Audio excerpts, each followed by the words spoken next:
Hey, everybody, welcome to Tattooed in Business. I am your host, Brian Mel. I'm coming to you off my new platform. I decided to switch it up a little bit so I could go live a little bit more. Um, so this week it's first full week of the new year, and um, I know the COVID's going around. I know I got hit with it a little bit.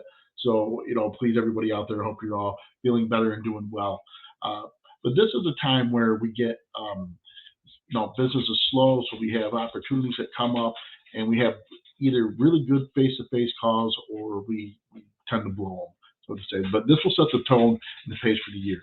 So one of the reasons that a lot of companies tend to lose sales or negotiations internally or whatever, it's about self-awareness.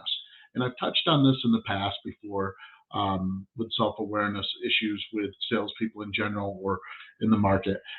Predominantly, I've seen this happen a lot more in the tech and security space, and I'm going to explain to you uh, my perception is of why this happens. So first of all, being self-aware is we all think we're self-aware, but it's not always true.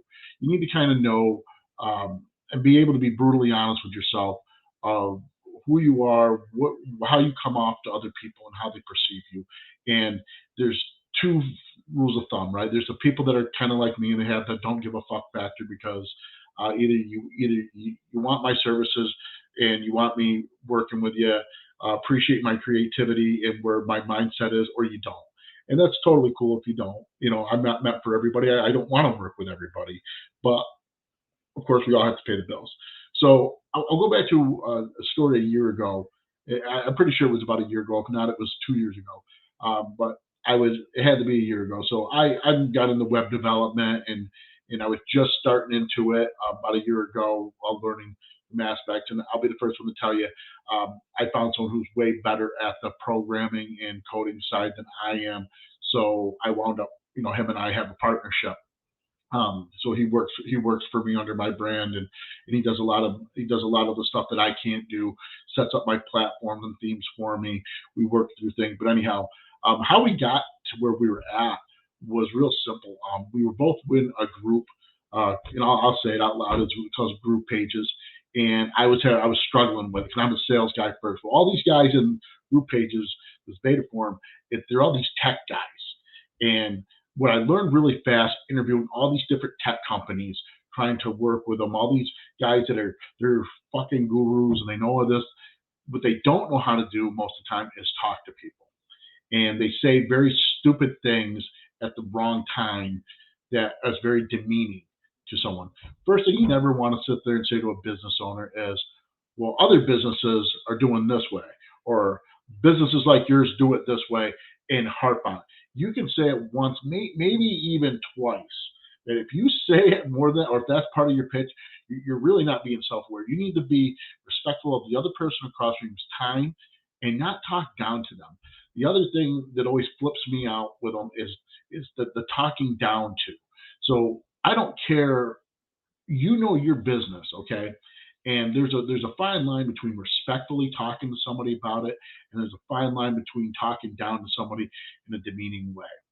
Um, and I don't think that many people try to do this in a demeaning way, but it does come across that. And like you said, I'm not trying to pick on the tech guys.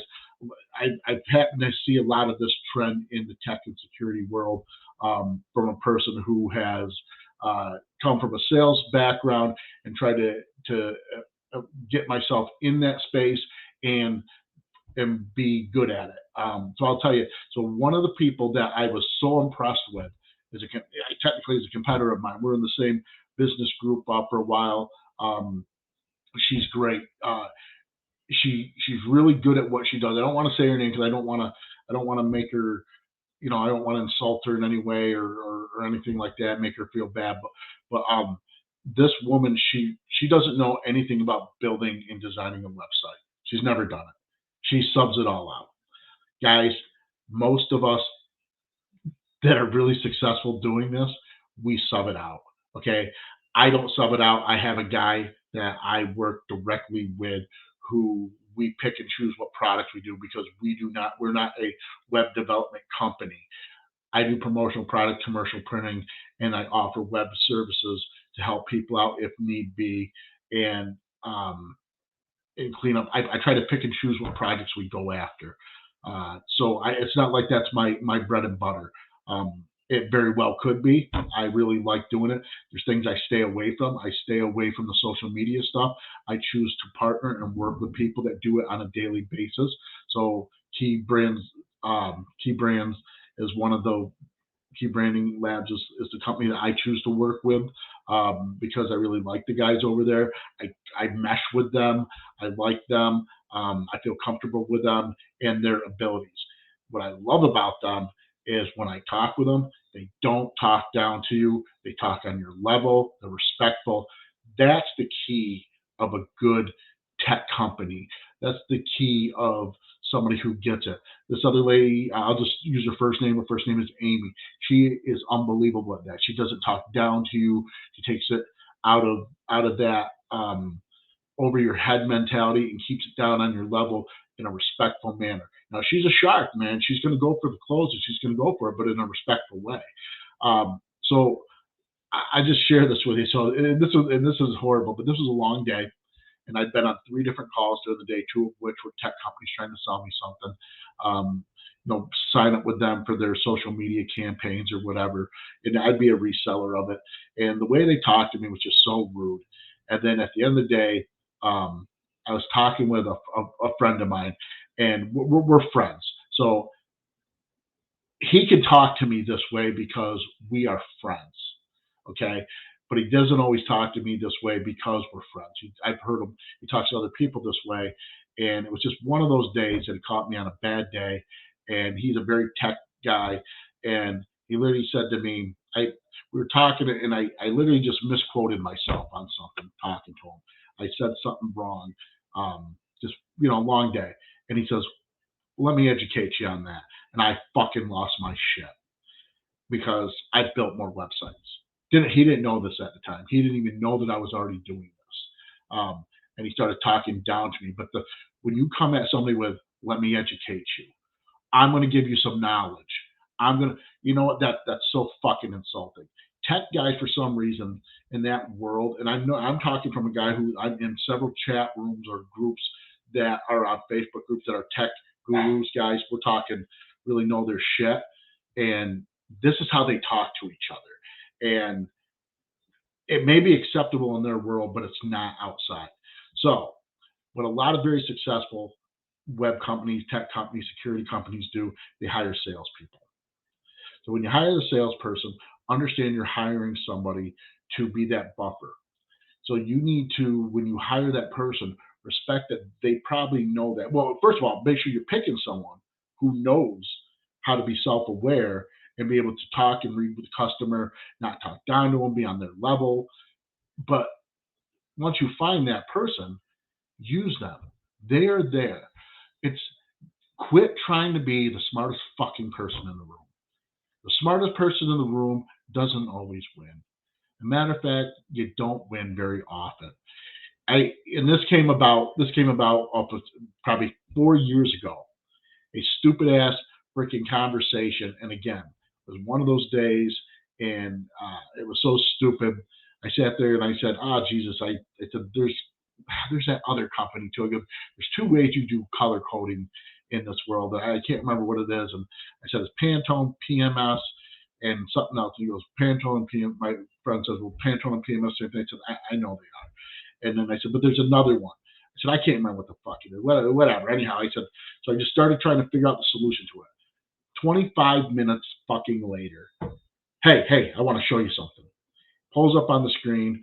He puts it up so we could see in our conference room. PMS and Pantone with this. I'm like, are you fucking kidding me? Did you just spend 25 minutes looking up to see if I'm right or wrong? And he just got quiet and I said, that's okay. Why don't you sit there and fucking be right? I'm over here working on the solution. I just started laughing. I'm like, 25 minutes, I've already got the solution while you're up trying to prove me wrong. By the way, Hex was the other company. It was the other term I was looking for. But it was just one of those stupid things that happened. 2 guys Garrett and know each other. We're friends. So he can talk to me this way. Like it's okay for him and I to talk to each other this way. So we're friends. So I didn't take like super that this is just two guys button heads having a bad day type stuff. But I've seen it so much happen where you're in the sales meeting, you're in the sales call, your customer's wrong, right? They're off, and you want to be right. Well, sit there and be fucking right, but you don't have to announce it to everybody. You don't have to. You need to be self-aware about where you're at. So it's I've noticed it's come up. It's come up in a few conversations I've had over the last couple of months, and I just noticed it this weekend that I was talking with a buddy of mine, and he was kind of talking to me about one of the sales process, and I was busting his balls. And I said, "Well, that's all right. Just sit there and fucking be right then." I said, "I got your solution over here." And he goes, "What the fuck are you saying?" I'm like, "Oh my god!" So I totally forgot. So I told him the story and the whole 9 yards. He goes, "I've heard you." He goes, "You've been saying that a lot." I said, "Nah, I didn't realize that." I said, "Here's the reality." I said, "I found out really, really, really fast on in sales. Like you can be the smartest person in the room and be a complete loser in sales because you're always trying to be right." And my background is I'm never going to be the smartest person in the room. I always say this: if I'm the smartest person in the room, we're in fucking trouble. Okay, because I'm not that fucking brilliant. Uh, one night my one partners and I thought I came up with the greatest fucking solution the craft beer world was ever gonna fucking see. I called it the round table. And I made this fucking round table for flights and all this stuff. We researched it for hours to find out that we freaking were designing. This is the week of Christmas. We are designing this thing, how we're going to build it. And I said, wait a minute. And then we searched one other word and bam, they've been doing this shit for fucking years. You know what I mean? So I always say I'm not the most brilliant person in the room. But if I am, there's a problem. So the self-awareness part, it really is. It costs a lot of people sales, especially this time of year, because let's face it, in the beginning of the new year, everybody says, "Hey, get back to me first of the year," but they don't fucking mean that. They were blowing you off for fourth quarter. Very few of them have time to meet with you. Let's face it, most of the time they have their first quarter plans already done. And if they don't, they might not be a company you want to work with. Just FYI. If you're not planning 3 fucking months out, then what are you doing? All right. And this goes for salespeople too. As a sales manager, nothing pisses me off more than a salesperson that doesn't know what their customer's doing for the next quarter. At least 30 days. I mean, if no, you're not a salesperson, you're an order taker, you're an account manager, which is fine. Be an account manager and be proud of it and be good at it. Because account managers can make really good money. But salespeople are hunters. Salespeople need to be self-aware. And and I get it. And I'm sure people are watching this saying, "Yeah, well, fuck you, Brian. You think you know it all.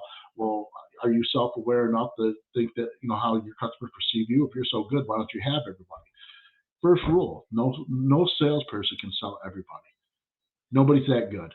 Okay, top salespeople in the world closing rate is around 30 to 35%.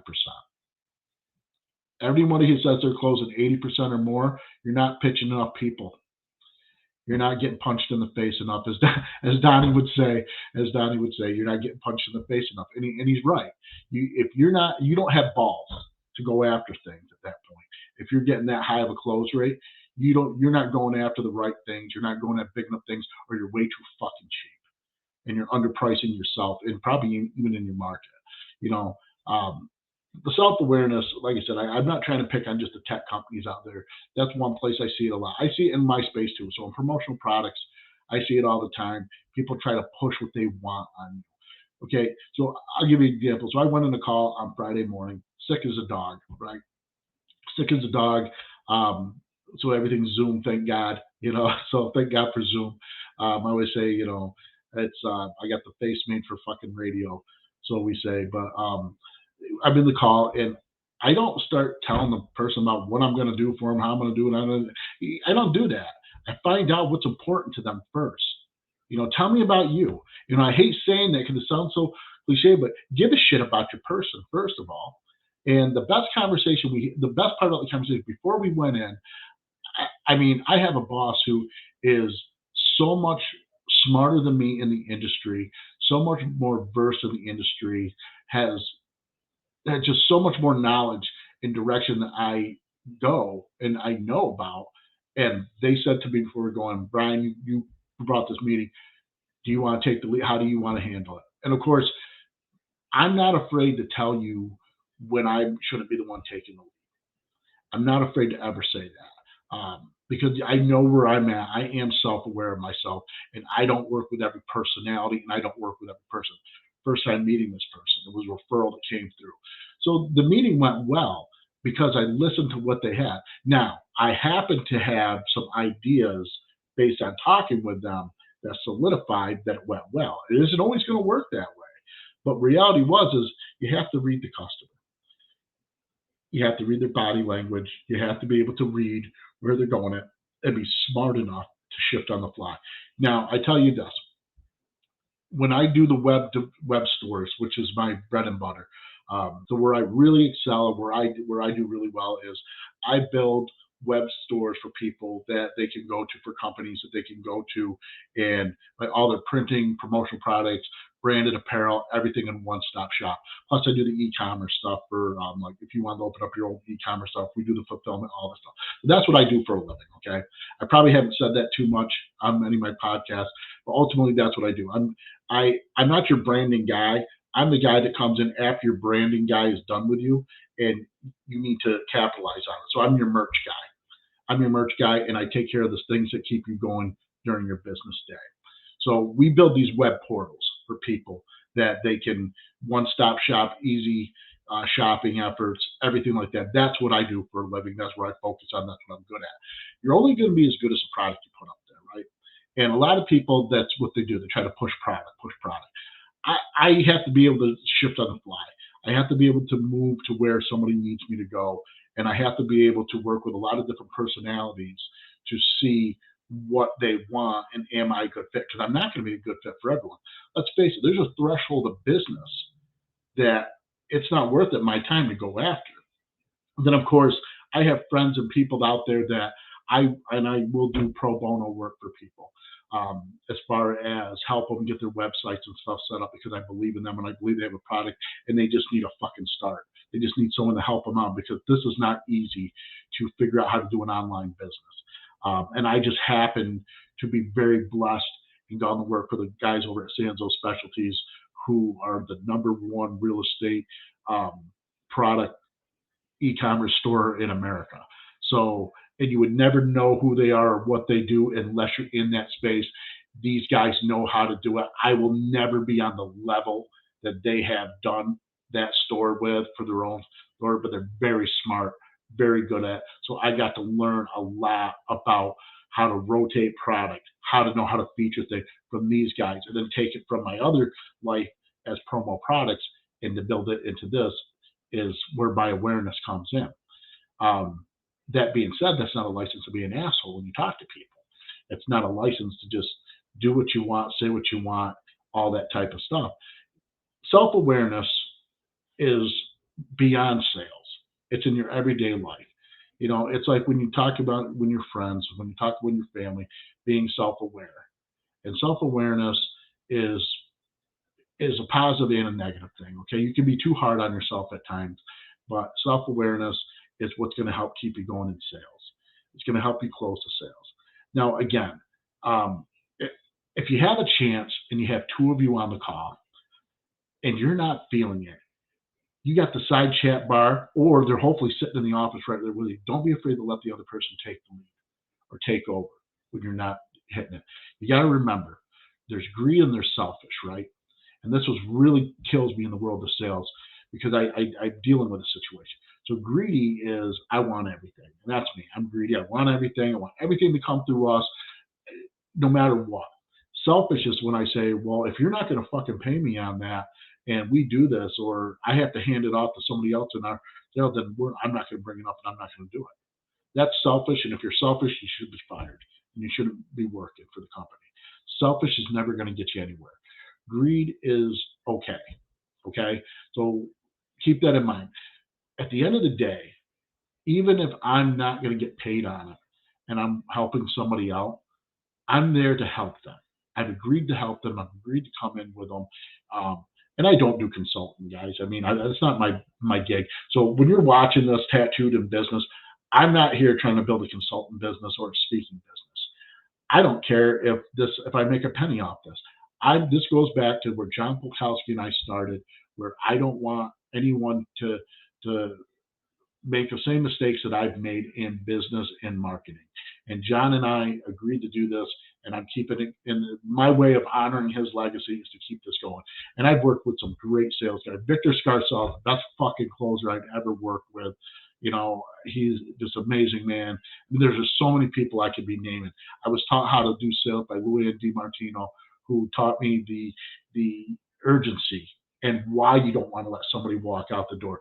I got to work at Southern Tier Harley Davidson, where I realized that threshold traffic, how to be a threshold traffic salesman versus a solution salesman. I could go on and on and on with all the places I worked at.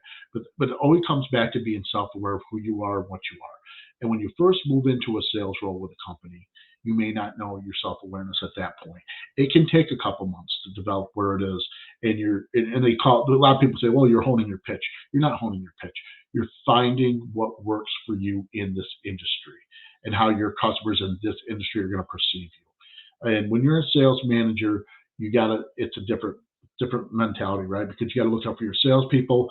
And it's a very tough thing when you see a salesperson dropping the ball, how to step in and do it in a good way that the customer is receptive to it and doesn't think you're trashing them or screw that salesperson going forward on their, on their worth there. So that's something I'm still learning, to be honest with you, because I've been an independent guy for a long time. So self-awareness in sales, I keep harping on this, is key. It really is. Knowing where you're going, but a lot of times it still goes back to the premises where I always said, I hate to keep saying this, but I always say, shut up and sell, right? When you shut up, you're selling. So when I'm coming in, and so I'm in the presentation part now, is where the self-awareness I'm going in this part. So we've already determined you want this goods and product. Now I'm in the presentation of how we're going to implement. That's what I need to focus on. How this is making your life better, how I'm answering the questions that you previously had, and not point out examples of other places. You're already here. You're already here. You're already at the table. Okay. So if I sit there and say, well, what's his face across the street over here, your competitor XYZ, he uses this, I probably lose the sale because I don't give a shit what he does. And I don't want to be on the same page as him. That's why self-awareness, you got to be careful what you're saying because you don't know sometimes who you're talking to and what mood they're in. That's why a lot of people have always criticized me in the sales when I've had people just do my evaluation. Say, Brian, you're very cold when you're going. You never ask them how their day is. I said, yeah, you're damn right I don't. And they said, well, why don't you ask how their day is? I said, because they go, one, what if you don't know what just happened? I said, so I'm coming here and I'm all hyped up, and on the way in, they hit a dog, and now they're depressed. They're having problems at home. I said, I'm opening that fucking door for that conversation that I don't want to have. Maybe this person just wants to talk business. And guys, I'm a firm believer in it's okay to bullshit a little bit and all that. But at the end of the day, if you're wasting my fucking time, get the fuck off the phone. Get out. I don't want to talk to you. Don't waste my time. Self-awareness, guys. Be aware of who you're talking to. Do they like chit chat? Do they want to get straight to the point? If they want to get straight to the point, you better be ready to go straight to the point. Don't. And big thing with me, don't tell me about your fucking vacation. Don't tell me about all these trips you're taking and shit.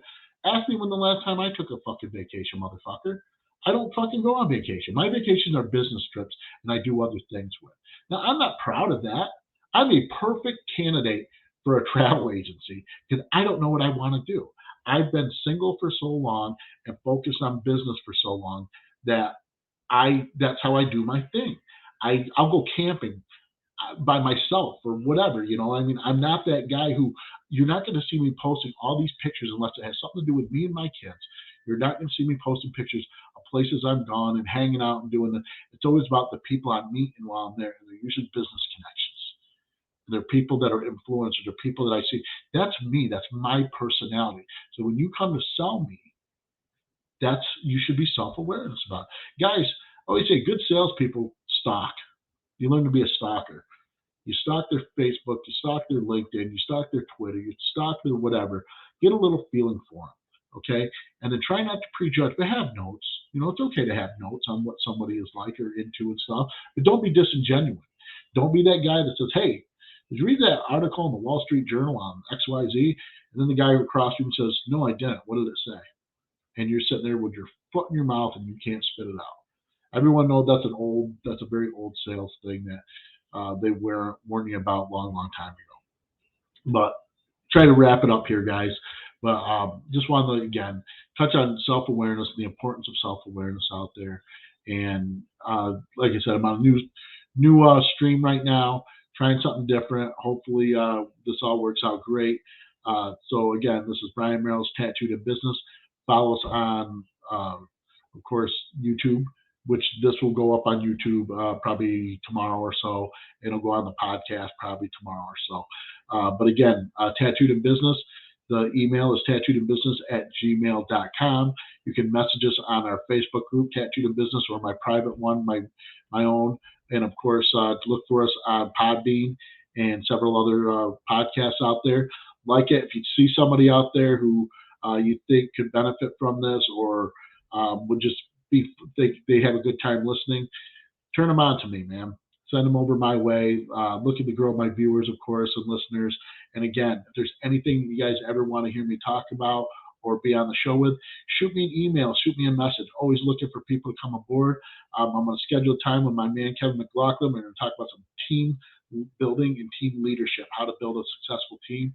We're going to be scheduled time with him.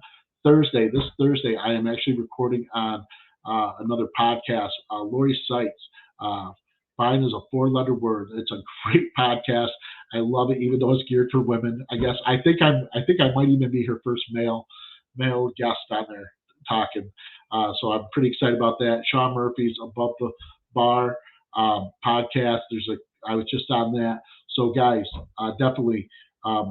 If there's anything that I can ever help anyone out with, please let me know. If you like it, share, send this to somebody else.